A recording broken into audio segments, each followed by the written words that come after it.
నమస్తే, welcome to ప్రజావాహిని. ఈ రాష్ట్రంలో విద్యార్థుల పరిస్థితి రోజు రోజుకు వాళ్ళు రోడ్ల మీదకి వచ్చి ధర్నాలు చేస్తూ ఉన్నారు. సో దానికి మీరు ఏం చెప్పదలుచుకున్నారు? అంటే కాంగ్రెస్ ప్రభుత్వం గత ఎన్నికల్లో చాలా హామీలు ఇచ్చింది. రేవంత్ రెడ్డి గారు పిసిసి అధ్యక్షుడు ఉన్నప్పుడు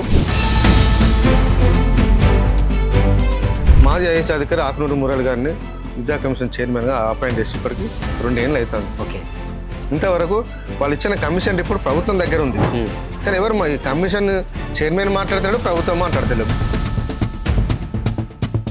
విద్యాశాఖ నా దగ్గర ఉంటే నేను సమర్థవంతంగా పనిచేస్తా, అధికారులకు భయం ఉంటుంది, బయట కూడా అందరికి భయం ఉంటుంది, కాబట్టి పేదవాళ్ళకు నష్టం జరగకుండా నేను మంచి చేస్తానని చెప్పి మాట్లాడిన రేవంత్ రెడ్డి గారు విద్యాశాఖ నాకు దగ్గరగా ఉండాలి, రాష్ట్ర ప్రభుత్వానికి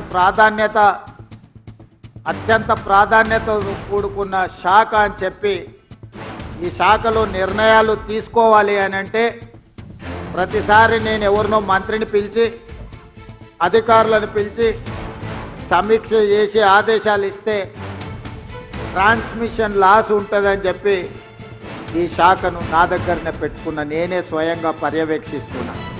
ఇవాళ ఇప్పటి వరకు దాని మీద ఎలాంటి సమీక్ష సమావేశాలు లేవు. సో చాలా మందిని అరెస్ట్ చేయడం, లాఠీ చార్జ్ చేయడం కూడా జరిగింది.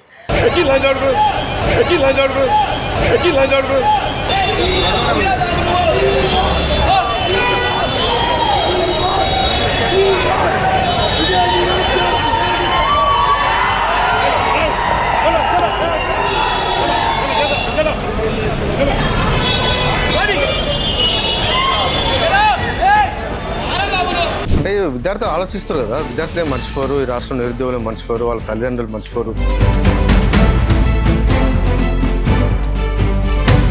నేను అధికారంలోకి వచ్చినాక వెంటనే ఫస్ట్ క్యాబినెట్లోనే 25,000 డిఎస్సి పోస్టులు భర్తీ చేస్తా అని చెప్పింది. సంవత్సరం తిరిగే వరకు మొత్తం 2 లక్షల ప్రభుత్వ ఉద్యోగాలు భర్తీ చేస్తా అని చెప్పి